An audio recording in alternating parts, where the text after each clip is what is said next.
안녕하세요. 저는 현재 주 핀란드 대한민국 대사관에서 전문직 행정 직원으로 근무하고 있는 손태정입니다. 뭐 대외적으로는 한국어로 보통 전문관, 또 뭐 영어로는 리서처로 직책을 말하고 있고, 그래서 연구원으로도 불립니다. 네, 현재 핀란드 대사관에서 일하고 계신데 전문직 행정 직원으로 일하고 계세요. 저희가 좀 생소해서 네. 그런데 해외 대사관의 전문직 행정 직원의 업무 내용에 대해서 좀 말씀해 주실 수 있을까요? 네. 그 행정직원이 실무직과 전문직 행정직원이 있는데요. 실무직들은 보통 이제 영사라든지, 영사 민원 업무라든지, 총무, 뭐, 문화 업무, 이런 실무적인 업무를 담당하고 있고요. 저는 이제 전문직으로서 이제 현지 정세나 뭐 분야별 뭐 관심 분야 모니터링을 하고, 그다음에 관련 보고서를 작성해서 한국의 본부인 외교부나 관련 부처, 기관 등에 이렇게 보고서를 발송하는 것을 위주로 하고 있습니다. 뭐 관련 행사, 뭐 정세라든지 경제 행사가 진행되면 진행을 보조하고 있기도 하고요. 그러면 해당 국가의 정책이나 네. 경제, 사회에 대한 리서치를 바탕으로 보고서를 작성해 가지고 대한민국에 보고를 한다. 이 정도로 요약을 하면 될까요? 네, 그렇게 보시면 됩니다. 사실 많은 기업을 거쳐 가지고 현재 핀란드 대사관에서 네. 근무하고 계신 걸로 알고 계신데 어떤 커리어를 거쳐 가지고 대사관에서 일하게 되셨을까요?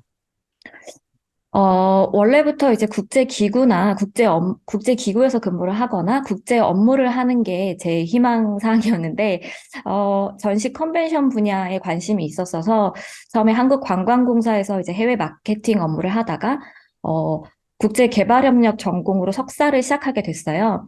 그 석사를 졸업을 하고 이제 한국교류재단에서 그 싱크탱크 인턴십 프로그램이 있어서 폴란드 국제문제연구소에서 잠시 근무를 하다가 외교부에서 또 2년 이내로 근무할 수 있는 전문 연구원을 선발하는 걸 보고 제가 아프리카과에서 근무를 했습니다. 또 뭐 이후에는 기상청의 뭐 세계 기상기구 지역 훈련센터에서 이제 뭐 개발도상국의 기상 공무원들이 이제 연수 훈련을 오면 그 과정을 운영하는 것을 담당하다가 또 컨벤션 기획사에서도 잠시 있다가 또 판교 스타트업 캠퍼스라고 있었어요. 그래서 그 글로벌 사업 매니저를 거쳐서 현재 대사관에 근무하게 되었습니다. 네, 방금 말씀 주신 것처럼 관광공사라든지 다양한 공공기관에서 근무를 하시고 난 다음에 대사관으로 예. 취업을 하신 걸로 알고 있는데, 이렇게 해외 대사관의 행정 직원이 갖추어야 될 스펙이나 역량, 그리고 직무 경험들이 있을까요? 네, 사실 그 전 세계에 많은 대사관, 뭐, 총영사관, 뭐, 대표부라든지 다양한 형태의 공관들이 있는데요. 그래서 그 현지 상황에 따라 많이 다르기는 할 수 있어요. 근데 전문직 행정직원 같은 경우에는 뭐 국제 정치나 경제, 뭐 국제 협력, 양자 외교, 통번역 등에 관련된 이제 뭐 석사 학위가 있거나 또 학사를 하고 또 5년 이상 관련 분야 경력이 있거나 또 현지 언어가 많이 필요한 나라의 경우에는 그 통번역이 가능하거나 또 전문가로 인정받을 수 있는 뭐 사유가 있는 분들을 뽑기는 합니다. 그래서 뭐 대사관마다 현지에 있는 교민들을 대상으로 채용을 하기도 하는데 이제 국가마다 이제 공관 근무자에 대한 그 허가 정책이 달라서 공관마다 아마 채용 기준은 조금씩 다를 수 있습니다. 네, 지금 대략적으로 말씀을 주셨는데, 대사관 행정 직원이 되기 위해서는 학력도 굉장히 네. 중요한가요?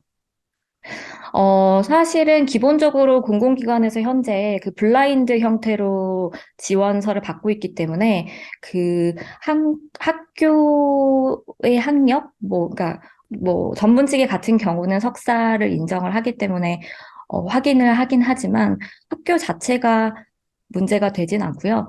전공이 더 중요한 것 같고요. 그리고 그 이후의 경력이라든지 관련 경력을 더 중요시하는 것 같습니다. 그 실무직 행정 직원 같은 경우에는 제가 알기로는 학력을 뭐 석사라든지 크게 기준이 없는 것으로 알고 있긴 하거든요. 또 그 외에는 이제 그래도 현지어를 못하는 경우, 그러니까 뭐 핀란드 같은 경우는 사실 핀란드어를 하는 사람이 별로 없잖아요. 그래서 그 경우에는 영어는 기본적으로 하셔야 할 것 같고요. 그래서 영어 성적 등을 이제 뭐 절차로서 확인을 하기도 하고, 관련 언어 능력 시험을 보는 공간도 있는 걸로 알고 있습니다. 그 이후에 여러 가지 공공기관 경험들이 있었어요. 그 경험들 덕분에 지금 대사관에 입사를 하셨다라고 봐도 무방할까요? 아무래도 공공기관에서 요구하는 그런 문서 작성이라던가, 규정들 있잖아요. 그런 것에 좀 익숙하기 때문에 아마 더 유리했을 수도 있을 것 같습니다. 뭐, 면접을 보거나 할 때도 아무래도 이제 공공기관에서 요구하는, 그리고 보시는, 어떤 태도라든지 역량이 조금 사기업과는 다를 수도 있기 때문에 아마 그렇게 보셔도 될 것 같습니다.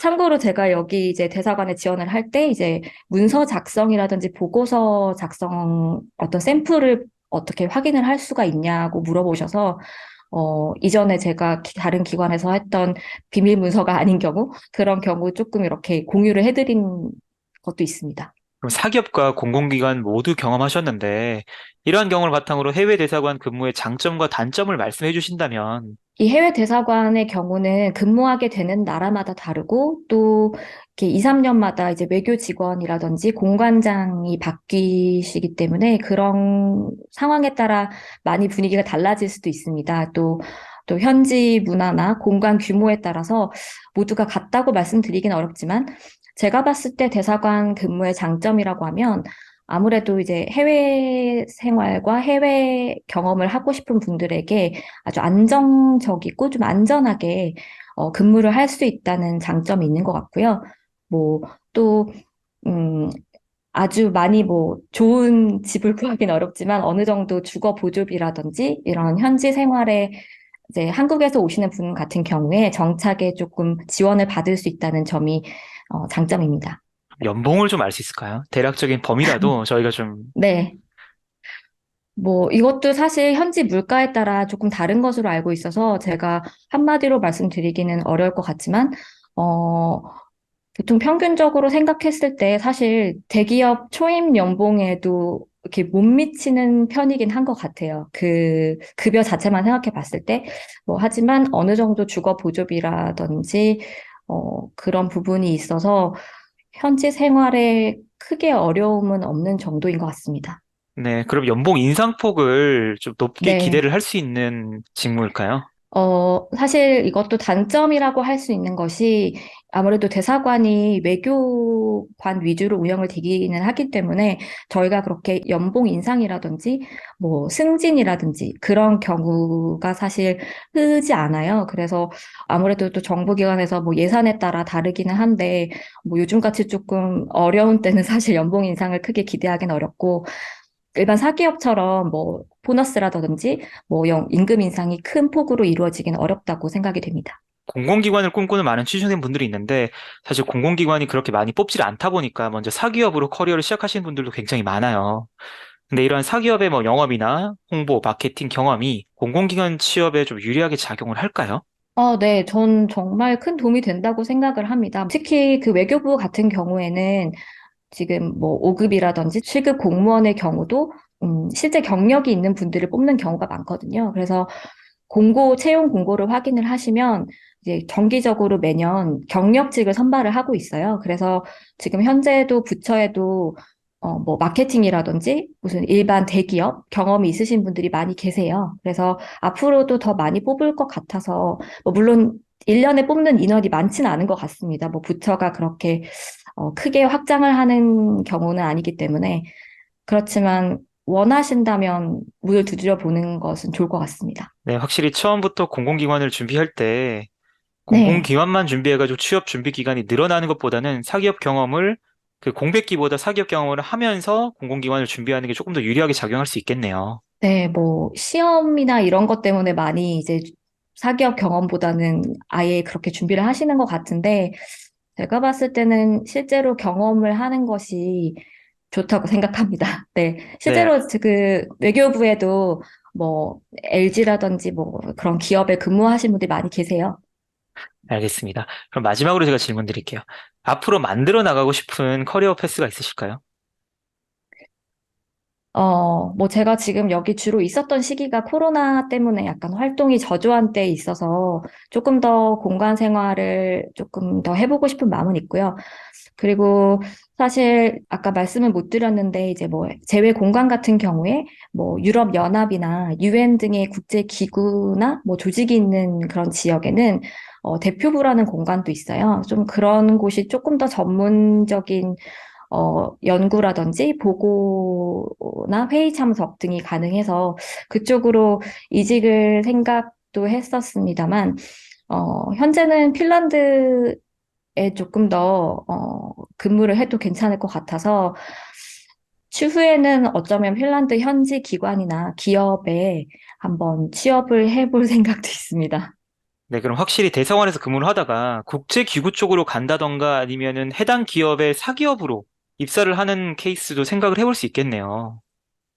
네, 맞습니다. 뭐, 특히 현지에서 제가 직원들의 경험으로 듣기로는 대사관 경험을 좋은 경험으로, 경력으로 생각을 해주시는 분들도 많더라고요. 그래서 국제적인 업무라든지 좀 이렇게 외국인들을 많이 채용하는 기관이나 조직에서는 일할 가능성도 있을 것 같습니다.